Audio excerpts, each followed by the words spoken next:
Hi everyone.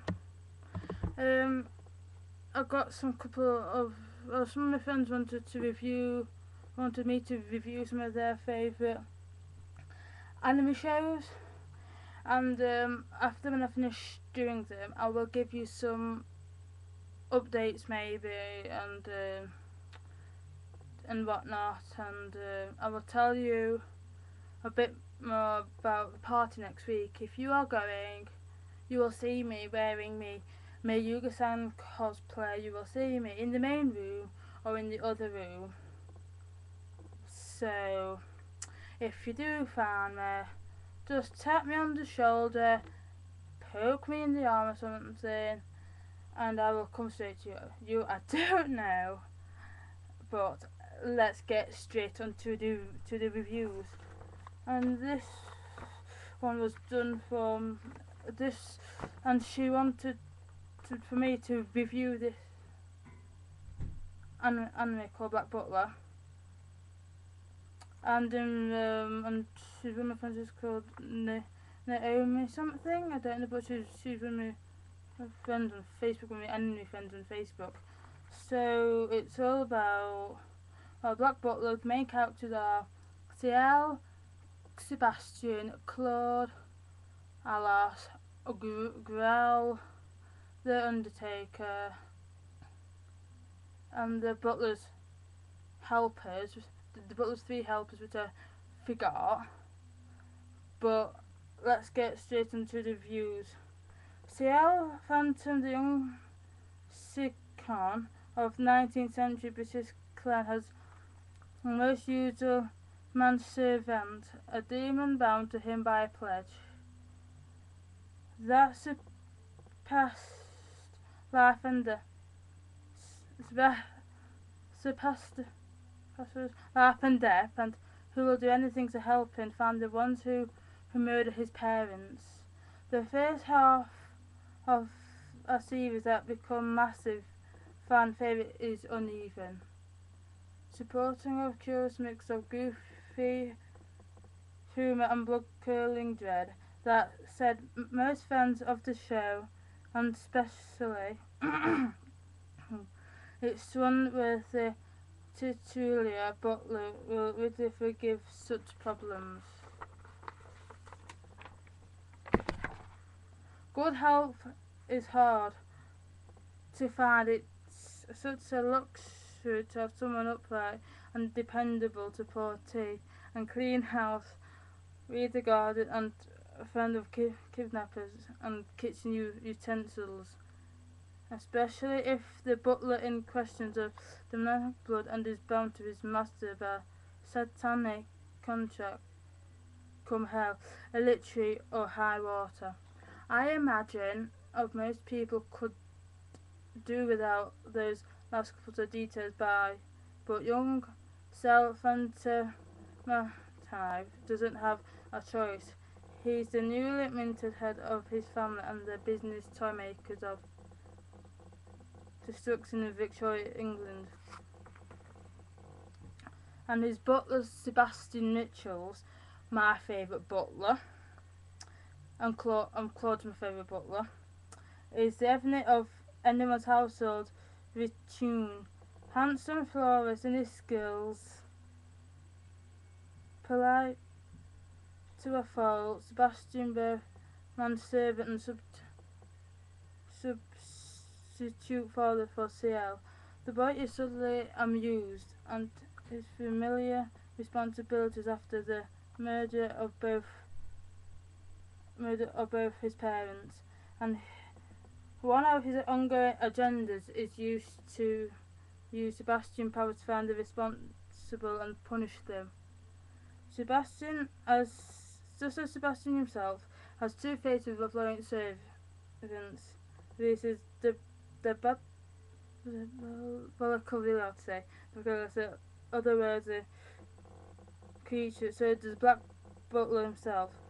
One half is saturated with a dread and darkness, all blood, earth, and terribly. The other half is pratfalls, dumb sight gags, and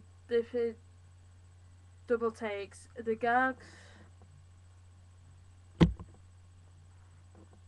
themselves are not the problem. I laughed a good deal at the other servants in the Phantom Hive household, for instance, who mostly exist to mess things up, collided with the furniture. The problem is when something that's supposed to be horrifying is approaching like dust.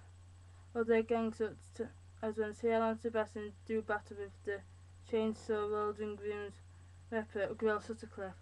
And that's one of Laura's favourite butlers, my best anime friend. She just loves him to bits, you know. She wants to get the cosplay and play, and she just loves him to bits. That's different for Laura for you. A character who wins but being played for laughs. There is another character in the portion of the story who handles for more serious and that goes some distance towards of sense into silliness, but it still borders the show. The real appeal of the show is in seeing the ultra smooth Sebastian sort of stuff whenever improving a meal from burnt scraps, dangling things of discipline or werewolf.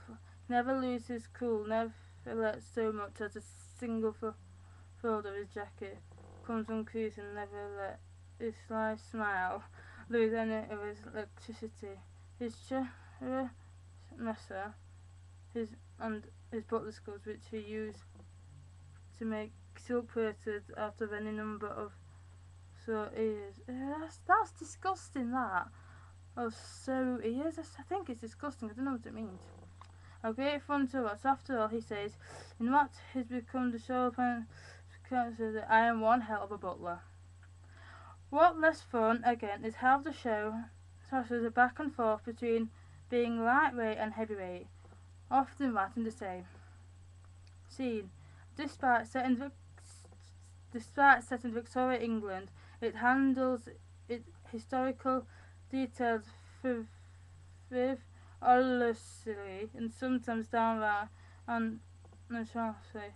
Fans of the source of manga have complained about how much of the research features there has all but imperfected here.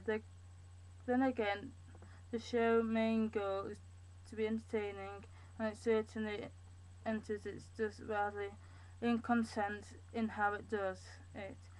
Here's hoping the second half of the season picks a tone and sticks with it. I think that's the Black Butler done, and it's time for the Dragon Ball Z. What one of my friends, Jake, wanted for me to review, because that is his favourite anime, I think. But the Black Butler, they did a manga for Black Butler, and they did a manga for Dragon Ball Z, and they did one for Tokyo Mew Mew.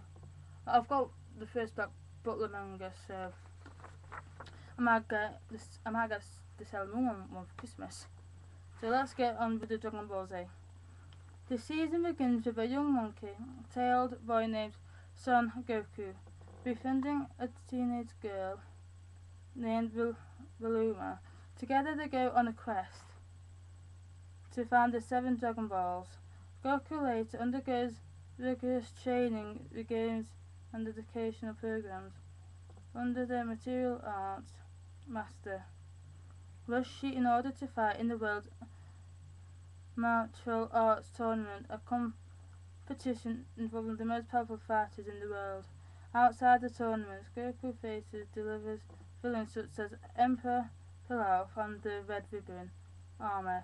The name of Piccolo Dynamo, several of the close friends, including the dozen bandit Yamcha, his mental arts classmate Krillin, assassin Ten Shuan, Samurai Yajirobe, and Piccolo offspring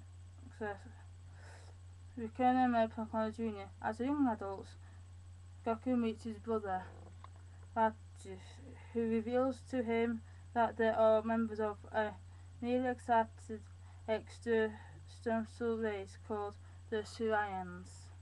The Saiyans have sent Goku to Earth as an infant to conquer the planet for them, but he suffered a severe head injury soon after his arrival and lost all memory of his mission as well as his bloodthirsty Saiyan nature. Goku refuses to help that to continue the mission after which he begins to cure other enemies from space. Most notably the Saiyan Prince Vegeta, who becomes his rival and eventually another ally. Goku also incurs Frieza, the Galactic Empire responsible for the destruction of almost the entire Saiyan race. For those actions cause Goku to transfer into a fabled Super Saiyan. After an epic battle on the planet Nameku, Goku defeats Frieza, overgaining the lives of billions across the galaxy. Some time later, a group of androids from the former Red Ribbon Army appear seeking revenge against Goku. During this time, an evil life form called Cell emerged after absorbing two of the androids to increase his power, holds his own fighting tournament to decide the fate of Earth. However, Cell eventually defeated by Goku's son, Gohan. 7 years later, Goku is thrown into another battle for the universe against a magical monster named Majin Buu. After many battles, Goku destroys Majin Buu. 10 years later, at Otherworld,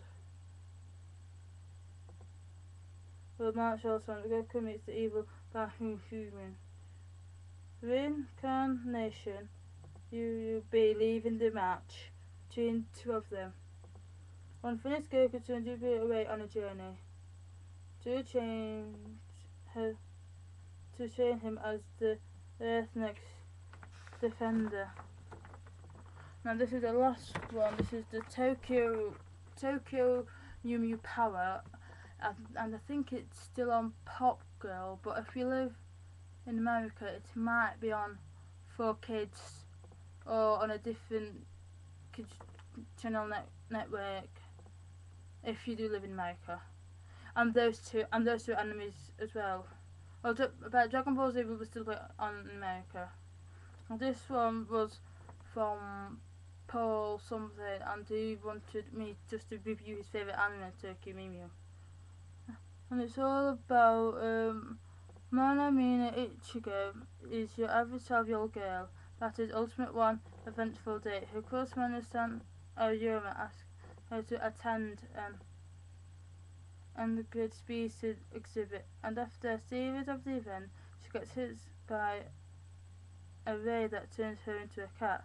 Now her and the 4 other girls must band together to fight off the China and alien who are invading their planet.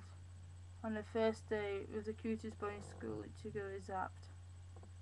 A mysterious ray that scrambles her DNA with that of the endangered and wildcat. The next day, Ichigo discovers that she has developed the agility and of course the ears and tail of a cat, as well as power transferred into a pink-haired superheroine, Mew Ichigo. She and the 4 other girls each endured the fortunes of a different project. Data animal has been selected for the top secret Mew project, which aims to protect the Earth from an alien menace known as Deep Blue. And that is all the views from all my friends and updates. There's not been many updates.